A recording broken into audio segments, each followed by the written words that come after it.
Muy buenas tardes, bienvenidos al webinar programado para hoy, viernes 5 de febrero.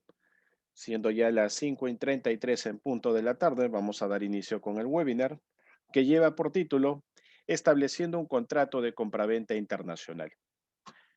Punto importante en relación al tema que vamos a tocar hoy. Vamos a comenzar en primer lugar haciendo mención a qué es un contrato de compraventa internacional, algunas características principales que posee este documento. Vamos a ver las diferentes presentaciones bajo las cuales se puede trabajar un contrato de compraventa internacional y de forma complementaria ahondaremos un poco más en la forma en la que se podría resolver dicho contrato. ¿Ok? Mi nombre es José Gerardo Podestá, los voy a acompañar en el desarrollo de este webinar para que conozcan un poco más de mí. Yo me especializo en el desarrollo de proyectos de emprendimiento e innovación, sobre todo en el desarrollo de oferta exportable. Trabajo actualmente como consultor independiente y asociado a algunas organizaciones privadas. Ejerzo la docencia en instituciones licenciadas tanto por el Ministerio de Educación como por la SUNEDU. Tengo un emprendimiento en exportación de cuero vegetal. Soy administrador de empresas de profesión y tengo una segunda carrera en negocios internacionales. Muy bien, tal como platicamos hace un instante, el tema principal a tratar en el webinar de hoy es cómo se establece la firma de un contrato de compraventa internacional. Sin embargo, vamos a dividir la presentación en dos. En primer lugar, hablaremos sobre todo lo que guarda relación directa con la negociación, el establecimiento y las condiciones bajo la cual se puede negociar y establecer un contrato entre partes vinculantes. Y en la segunda parte de este webinar revisaremos información relacionada a cómo se puede resolver un contrato de compraventa internacional. Para dar inicio, debemos tener en cuenta un punto muy importante. En la actualidad, si vamos a referirnos a un contrato de compraventa internacional, temas que debemos dejar en claro. En primer lugar, si vamos a establecer la firma de un contrato de compraventa internacional, al menos deben existir dos partes.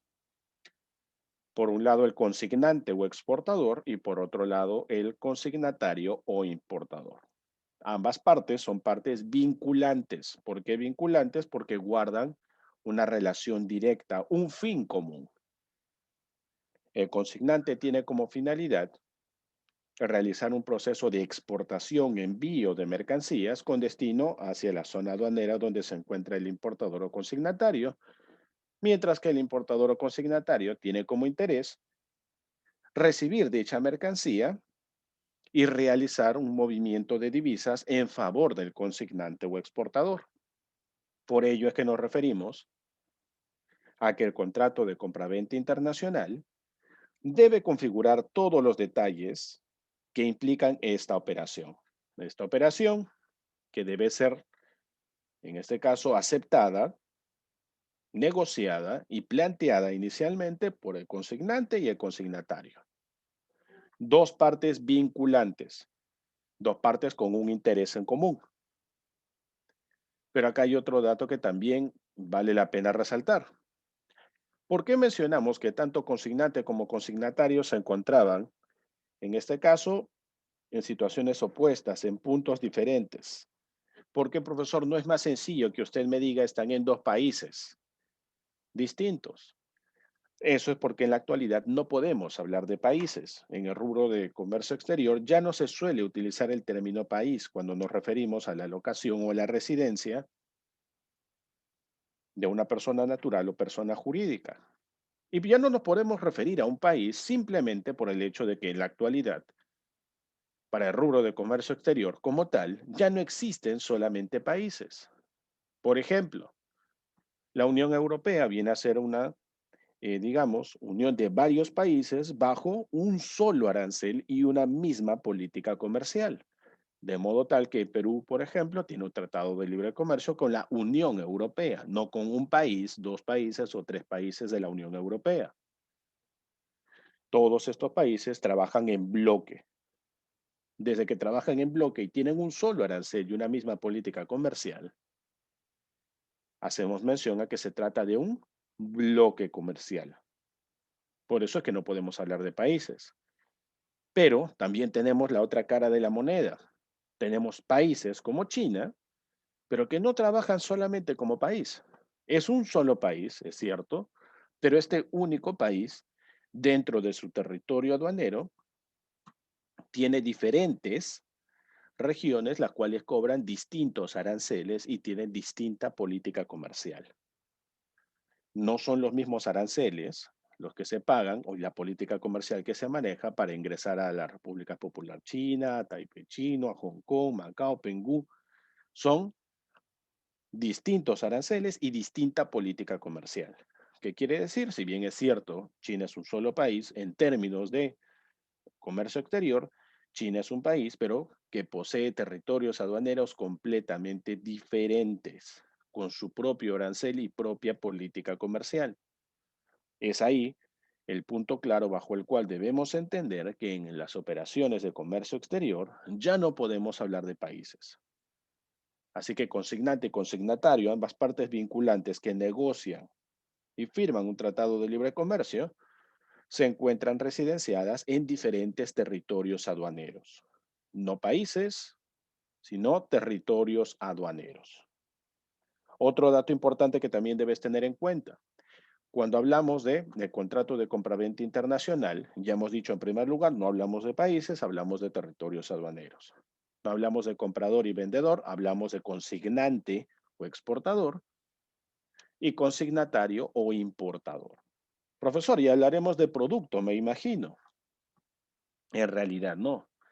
Producto viene a ser el resultado final de un proceso llevado a cabo en las instalaciones de una empresa. El producto puede ser un bien o un servicio. Pero cuando ese producto está destinado a comercializarse en el mercado internacional, cumpliendo estándares internacionales y los requisitos mínimos exigidos por el mercado internacional, dicho producto pasa a denominarse mercancía. ¿Ok? No producto, no mercadería, mercancía. Si estuviera destinado al mercado local o nacional, ahí sería una mercadería. Pero para el mercado internacional se considera mercancía. Profesor, evidencia, ¿dónde dice eso? En el Arancel Nacional de Aduanas, donde clasificas las mercancías, literalmente dice, solamente las mercancías pueden ser clasificadas en el Arancel Nacional de Aduanas. No dice productos, no dice mercaderías, dice mercancías. Por eso es que solo una mercancía podría ser clasificada, utilizando las reglas generales de interpretación, con una partida arancelaria completa de 10 dígitos. ¿Okay? Esto como punto de partida, ¿no? Temas en general que debemos tener en claro antes de hablar del contrato de compraventa internacional. Otro dato que también es importante que manejes, sí o sí, antes de elaborar dicho contrato, es el hecho de que existen normas jerárquicas dentro de un país. ¿Cómo es esto, profesor? Ningún acuerdo internacional, ni tratado, ni convenio va a estar por encima de la constitución de un país. Así como también ninguna ley nacional puede estar por encima de un acuerdo internacional. Y así también como ningún reglamento puede pasar por encima de la ley. ¿Por qué es importante tener esto en cuenta? Porque cuando desarrollas el texto del contrato de compraventa internacional, no puedes consignar información la cual vaya respaldada, por ejemplo, por la ley nacional del país donde se encuentra el consignante o el consignatario, pero que contradiga lo que manifiesta la constitución política de el país de residencia donde se encuentra esta persona natural o jurídica. Es decir, jamás el reglamento puede contradecir a la ley no puede contradecir a un acuerdo internacional y tu acuerdo internacional no puede ir en contra de la Constitución. Esto importante porque forma parte del texto que va a contener dicho contrato. Las sanciones, por ejemplo, si se incumple un acuerdo internacional, no pueden ser sanciones que pasen por encima de la constitución política de ninguno de los dos países firmantes de dicho acuerdo. Esa es la lógica. Por eso debes conocer bastante bien los acuerdos internacionales, tratados y convenios firmados por tu nación para poder emplearlos en un proceso de compraventa internacional, pero Estos van a ser prioridad frente a alguna ley o alguna iniciativa legal de carácter solamente legal o nacional. Y ahora sí, teniendo en clara esta información, vamos a dar inicio a revisar qué es un contrato. En primer lugar, ya que vamos a empezar a describir información sobre esto, debemos tener en cuenta lo siguiente. El primer nexo de comunicación, generalmente entre el potencial importador y potencial exportador, suele ser por iniciativa del importador, quien escribe o se comunica con el exportador para que le envíe una primera cotización o también denominada factura pro forma, que es un documento que no tiene validez legal, contable ni tampoco tributaria, es solamente un documento de carácter informativo. El potencial importador le escribe, le envía una comunicación al exportador solicitando o la cotización o la factura pro forma. ¿Cuál es la diferencia? La cotización la conocemos prácticamente de inclusive un manejo local. ¿Pero qué es una factura pro forma? Una factura pro forma viene a ser una cotización, pero que tiene la estructura de una factura. Es como si fuese una factura, pero sin sello ni firma. Una factura que no tiene validez legal, contable ni tributaria. Una cotización con la forma de una factura. ¿Cuál es la diferencia? Bueno, en algunos países se estila utilizar cotizaciones y en otros se habla de factura pro forma, como en Nueva Zelanda. Ahí se trabaja con factura pro forma. Lo mismo sucede en Austria. Muy bien. Entonces hemos dicho que el punto de partida para establecer este primer vínculo, esta primera relación, este primer contacto, generalmente se da por parte del importador, quien se comunica con el potencial proveedor o exportador solicitando una cotización. O muchas veces también quien inicia el proceso de comunicación es el exportador, enviando una carta de presentación al potencial cliente que planea atender. Esta primera comunicación sirve para que se pueda compartir información general sobre ambas compañías. Y de por medio se pueda fijar el hecho de plantear una negociación en base a determinado tipo de mercancía, determinada cantidad y la negociación del precio y términos y condiciones bajo ese proceso de compra-venta. En general, se suelen dar en promedio entre 3 a 5 rondas de negociación. ¿Qué son rondas de negociación? Las rondas de negociación vienen a ser las ocasiones en las cuales te vas a reunir para dar inicio al proceso de negociación y darle continuidad al mismo. En promedio son entre 3 a 5 rondas de negociación.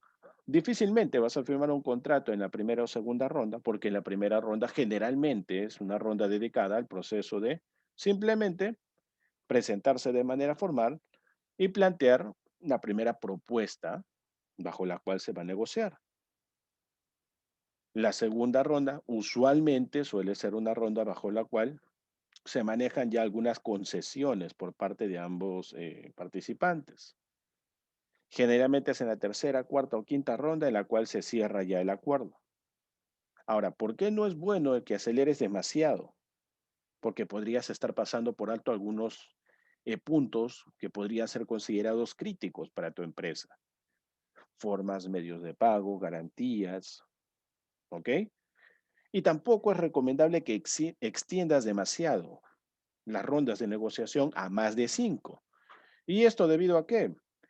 Porque recuerda que tu contraparte maneja otras propuestas. Tú no eres el único proveedor con el que está cotizando o no es el único cliente con el que estás hablando. Así que no es recomendable extender demasiado a más de 5 las rondas de negociación. Sin embargo, una vez que se llega a un acuerdo en común por ambas partes, por el lado del consignante, por el lado del consignatario, lo que acontece ahora es que esa información tratada en las rondas de negociación sea traducida al contrato. ¿Y qué es el contrato? Ya viene a ser el acuerdo entre partes, ¿no? Es el acuerdo en común bajo la cual Ambas partes, un acuerdo en común bajo el cual ambas partes han aceptado finalmente establecer ese vínculo comercial, esa transacción de compra-venta internacional. ¿Y por qué en este caso se va a trabajar con un contrato? Porque el contrato viene a ser ley entre partes. En otras palabras, el contrato va a tener el texto e información sobre la cual se va a regir esta transacción comercial. Pero tampoco te confundas. Cuando hablo de contrato de compraventa internacional, lo primero que nos viene a la mente es un documento, físico probablemente. Sin embargo, en la actualidad ya no es así. Un contrato de compraventa internacional no es necesariamente un documento físico. Dada la globalización y el avance tan rápido que se lleva en la actualidad en las negociaciones comerciales, la premura de adquirir determinada mercancía y aprovechar la oportunidad por el tipo de cambio por parte del importador hace que, para trabajar un contrato de compraventa internacional, no solamente pienses en que dicho contrato es un documento físico. En la actualidad se considera que el contrato de compraventa internacional puede ser también una grabación de voz, puede ser un contrato oral. Profesor, pero eso no tiene mucho sentido. Eso inclusive se maneja dentro de la legislación nacional. Estoy seguro que en algún momento alguna empresa prestadora de servicios ha comunicado vía telefónica contigo para ofrecerte algún servicio en particular. Y si terminaba convenciéndote, te decía, ¿sabes qué? Vamos a firmar un contrato de voz. Usted solamente diga acepto. Si dentro de la legislación nacional tenemos la validez de los contratos orales, imagina en el comercio internacional, donde se lleva a cabo procesos de negociación de manera más frecuente, más constante. Así que sí es legal el hecho de que puedas tener un contrato de compraventa internacional, no solamente escrito, sino también es válida una grabación de voz.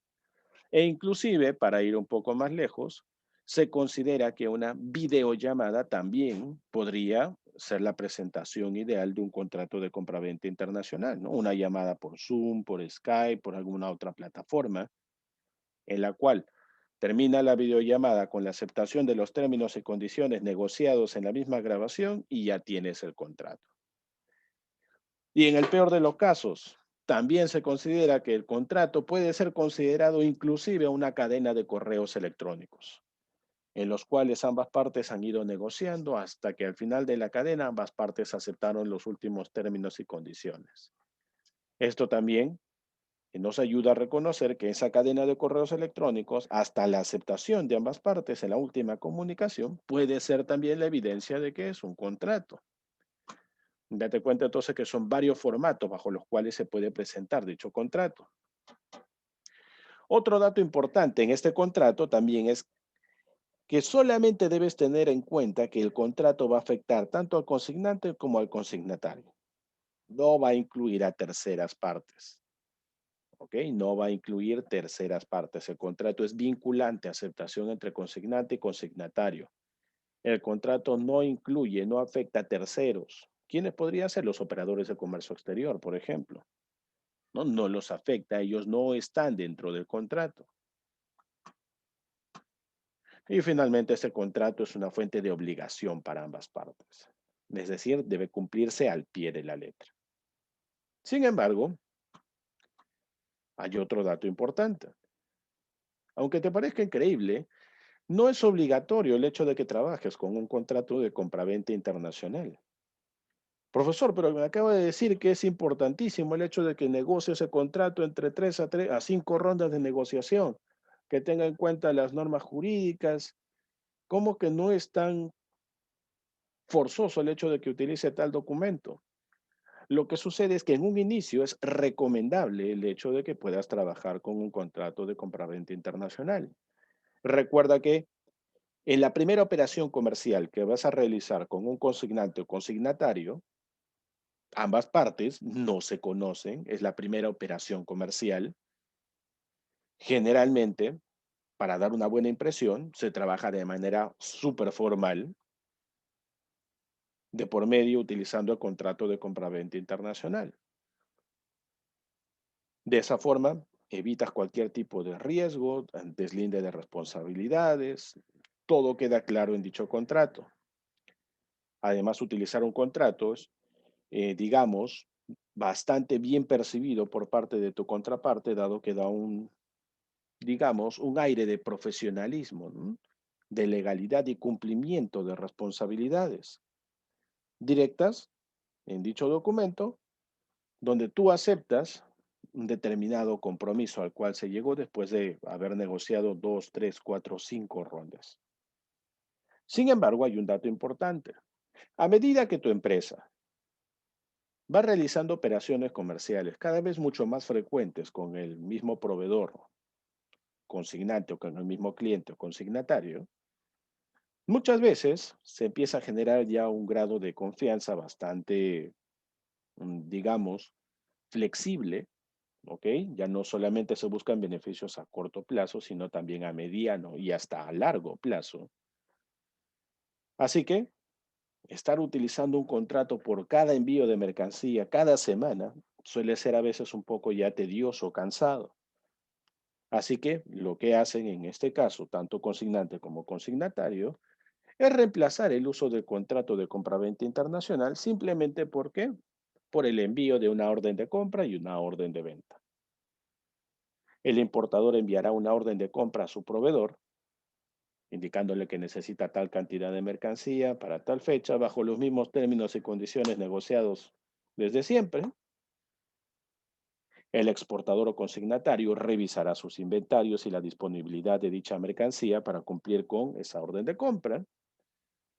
De contar con dicha solicitud, de contar con dicha mercancía en determinados términos, confirmará a su potencial cliente que ya cuenta con dicha mercancía y esto lo hace a través de una orden de venta.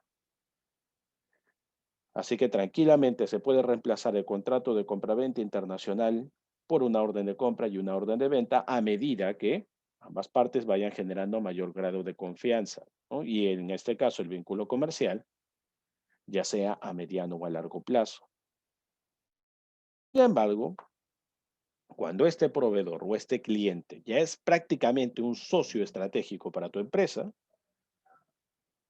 ¿qué sucede? Muchas veces se obvia el uso del contrato y el uso de la orden de compra y la orden de venta. Simplemente solicitas la factura por el envío de una determinada cantidad de mercancía bajo los mismos términos negociados desde siempre. Entonces la ruta es, si usas el contrato, después del contrato viene la orden de compra y la orden de venta, y después de la orden de compra y orden de venta viene la factura comercial. No quiero usar el contrato, ya conozco a mi proveedor, ya conozco a mi cliente, solo voy a enviar orden de compra y orden de venta. Bueno, después de ello viene la factura. O simplemente te vas de frente a la factura y pasas por alto el contrato de compraventa internacional y la orden de compra junto con la orden de venta. Recuerda nuevamente, no es obligatorio utilizar un contrato de compraventa internacional, pero sí es muy recomendable el hecho de que recurras a este documento, sobre todo en el primer contacto que vas a tener con este potencial cliente o potencial proveedor.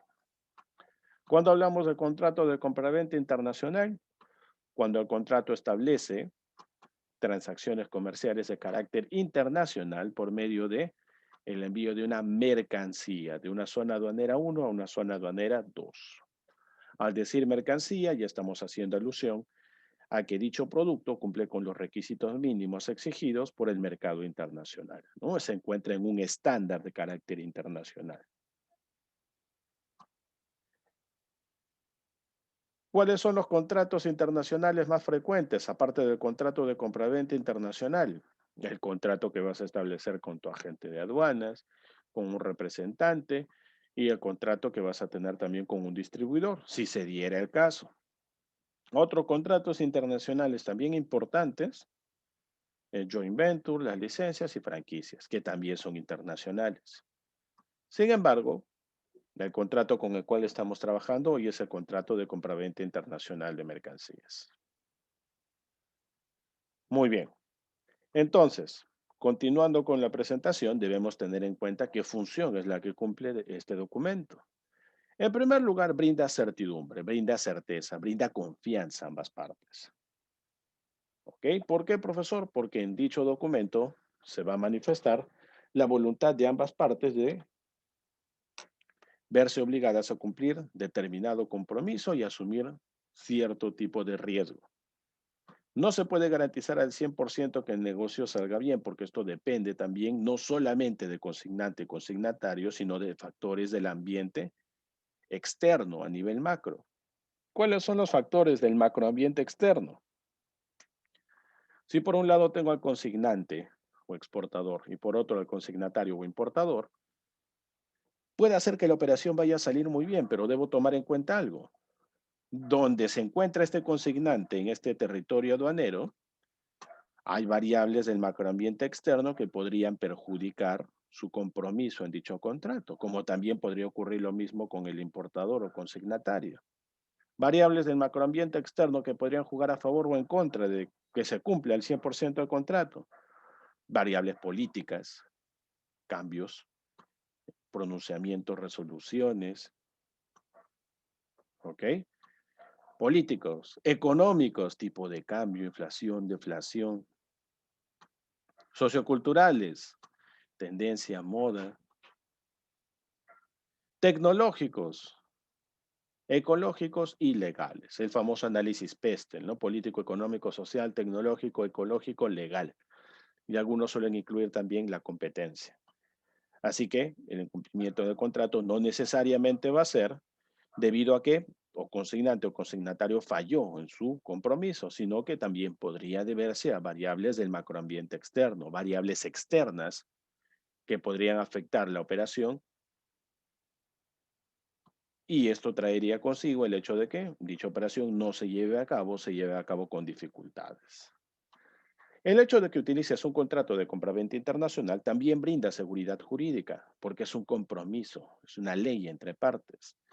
Ayuda a reducir los gastos de operaciones duplicadas, ayuda a definir también la imagen profesional de la empresa. Te dije hace un instante, sobre todo en la primera operación comercial, se sugiere utilizar un contrato de compraventa internacional porque eso nos da a entender que hay una imagen de profesionalismo y compromiso de por medio. Y acuérdate que la primera impresión siempre, siempre queda grabada. Además, nos brinda una plataforma legal sobre la cual se pueden atender determinado tipo de complicaciones. Partes principales que suele tener un contrato de compraventa internacional, y digo suele porque no existe un único formato de contrato de compraventa internacional. En primer lugar, la mención a ambas partes, el consignante por un lado y consignatario por otro. La descripción de la mercancía, literalmente dice mercancía. La descripción de las características físicas y el uso. Y de preferencia, si cuentas con la ficha técnica, sería ideal que la anexes al contrato. El precio que siempre va amarrado al Incoterm, a la versión del Incoterm y al punto de entrega de la mercancía. La forma correcta de mencionar un Incoterm es, por ejemplo, $50,000 en términos CIF, mi importación. $50,000 en términos CIF. 2020, Aeropuerto Jorge Chávez. ¿Qué quiere decir? El precio, el Incoterm, la versión y el punto de entrega de la mercancía. Como por ejemplo ahora en la importación de las vacunas, ¿no? ¿Cuánto es el precio? 10 millones de soles. Término CIF.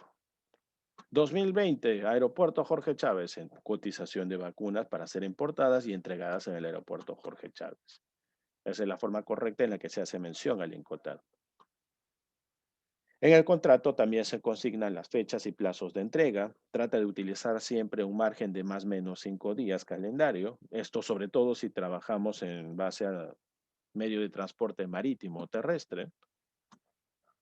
Los documentos que se requieren de por medio, es decir, documentos adicionales que se vayan a, en este caso, a requerir por parte del importador, ¿no? Por ejemplo, un certificado de origen, una certificación ISO, documentos voluntarios que requiere en este caso el importador y que haya solicitado desde un inicio al exportador. Las condiciones y formas de pago, ¿no? Forma de pago, temporalidad, antes, pago por adelantado, durante o pago después, diferido. Condiciones, las condiciones vienen a ser los instrumentos financieros bajo los cuales se paga. Por ejemplo, puede ser a través de medios de pago documentados como cartas de crédito y cobranzas documentarias, o medios de pago no documentados, transferencias bancarias internacionales o el giro de cheques. También en el contrato se puede consignar información sobre las garantías para el manejo de la operación, la consecuencia del incumplimiento del contrato para ambas partes. Y estos dos puntos son importantísimos. Son la forma en la que se resolvería dicho contrato en el caso de que haya un incumplimiento.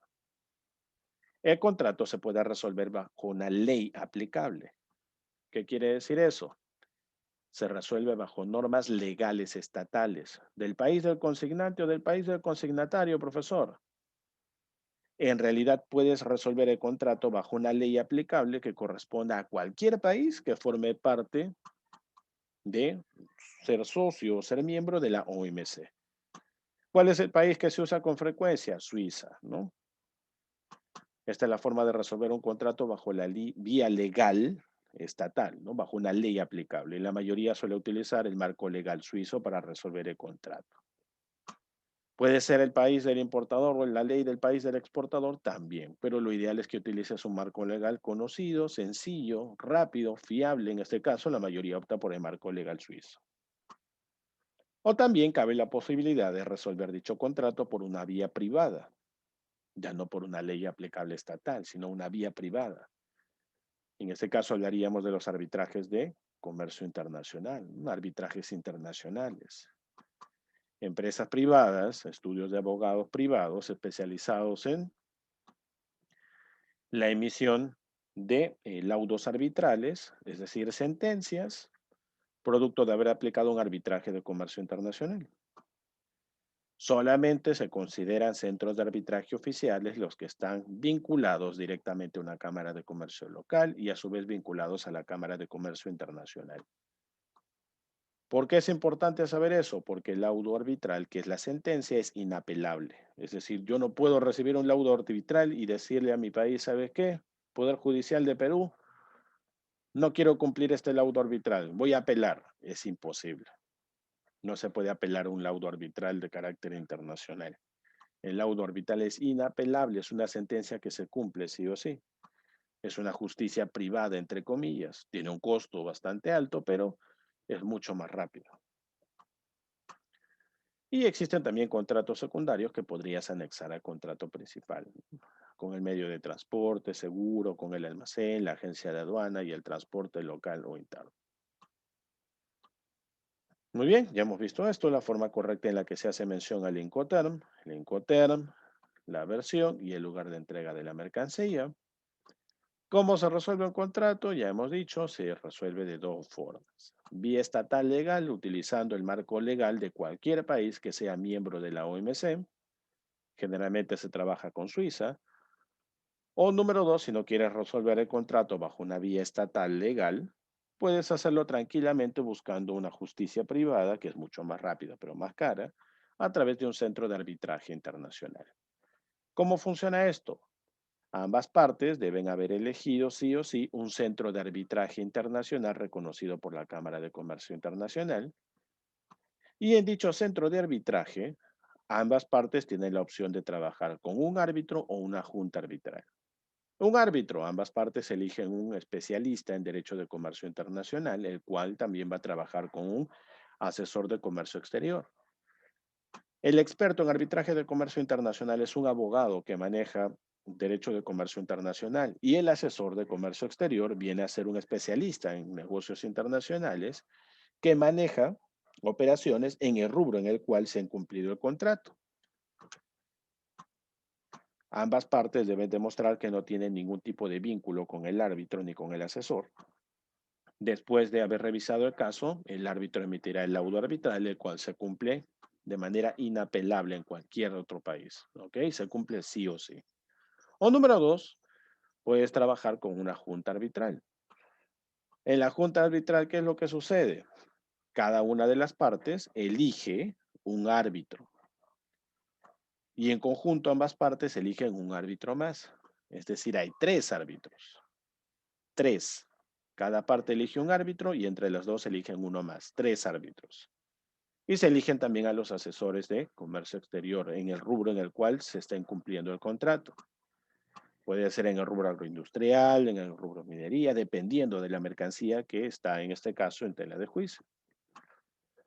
Igual, después de un periodo de tiempo considerable, de entre 2, 3, 4, hasta 5 meses exageradamente en algunos casos, se emite el laudo arbitral, el cual tiene que cumplirse sí o sí, ¿ok? Es inapelable. Y con esto hemos terminado la revisión de qué es un contrato de compraventa internacional y la forma en la que se trabaja con un contrato de compraventa internacional. Al tratarse de un webinar, es una presentación bastante rápida, puntual, concisa. No podemos explayarnos un poco más por falta de tiempo. Ya se viene la siguiente presentación, pero tendremos una oportunidad probablemente la próxima semana en el mismo horario de continuar con este ciclo de webinars dentro del rubro del manejo de contratos de compraventa internacional, quizás ahondando un poco más ahora en el contrato en sí o en los procedimientos de ejecución de resolución de contrato. Pero por el momento vamos a terminar aquí con la presentación. Si tienen alguna duda, consulta o requieren mayor información, puede contactarme a través del área académica de CAMEX o de lo contrario me pueden encontrar en LinkedIn como José Gerardo Podestá. Por mi parte, esto ha sido todo el día de hoy. Les agradezco su participación en el webinar y nos vemos en una próxima oportunidad. Dios mediante. Muchas gracias, muy buenas tardes. Hasta pronto.